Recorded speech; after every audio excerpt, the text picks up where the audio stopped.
কথায় আছে নরম মাটি বিড়ালে আশ্রাতে ভালোবাসে। তাই আপনি যত নরম মনের মানুষ হবেন ততই আপনি অন্যদের থেকে ক্ষত বিক্ষত হতে থাকবেন। পরের সুখে যার পিছন জ্বলে তাকে মানুষ রূপী জোনাকি বলে। যে বলেছে রাজনীতির সাথে কোরআনের কোনো সম্পর্ক নেই, তার সাথে ইসলামের কোনো সম্পর্ক নেই।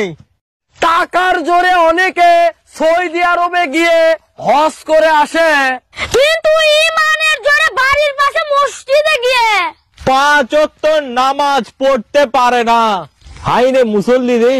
আগে বাবা মায়েরা ছেলে মেয়েদেরকে শাসন করত ভূত আর বাঘ ভাল্লুকের কথা বলে, আর ভবিষ্যতে বাবা মায়েরা সন্তানদের শাসন করবে। চুপচাপ খেয়ে নে।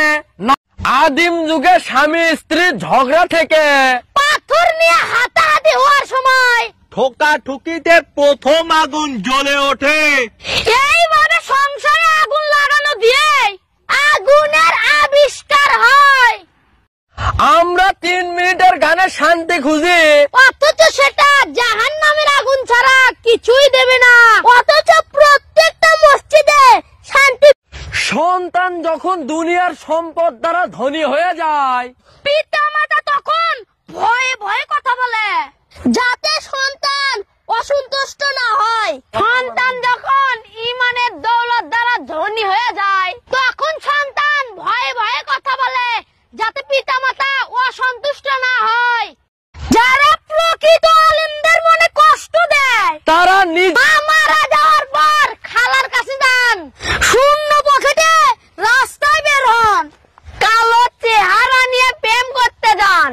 তারপর যেটা আপনি শিখবেন কোনো বিশ্ববিদ্যালয় এই শিক্ষা দিতে পারবে না। আমরা নিজের দেশে থাকলে চাইনিজ আর ইটালিয়ান খাই, আর বিদেশে গেলে বাঙালি হোটেল আর মাছ ভাত খুঁজে বেড়াই। কুকুরের বাঁকা লেজ যেমন কোনোদিন সোজা হয় না, ঠিক তেমনি কিছু মানুষের সাথে যত ভালো ব্যবহার করেন না কেন তাদের কাছে কোনোদিন ভালো হওয়া যায় না। আপনি মরে গেলে আপনার সম্পত্তি সবাই ভাগাভাগি করে নেবে, কিন্তু আপনার কবরের শাস্তি কেউ ভাগ করে নিতে আসবে না। তাই হারাম রোজগার বন্ধ করুন, হালাল রিজিক অন্বেষণ করুন। বন্ধন, ভোটার আইডি কার্ড, কাবিননামা, পাসপোর্ট ইত্যাদি ভুল সংশোধন করতে করতে আমাদের ভুল হলে অন্যের কাছে সমালোচনা না করে সেটা আমাদের জানাবেন। আমাদের ভুল আমরাই ঠিক করতে পারবো, অন্য কেউ না।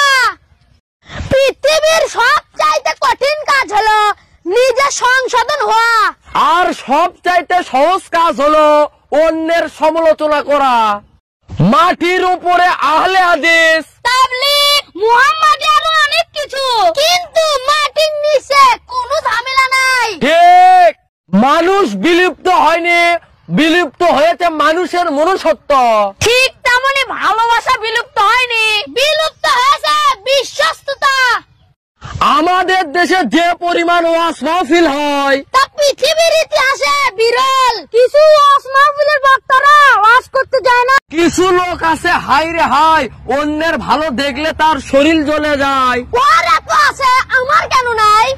এ ভেবে সাদা চুলে পাক ধরায়, অন্যের দোষ খুঁজে বেড়ায়, নিজের বেলায় নেই। সুসময়ে হয় রে চাটুকারি, আঘাত করে অসময়। কি করে তাদেরকে বলি হাই? অন্যের ভালো দেখলে ওদের কেন শরীর জ্বলে যায়?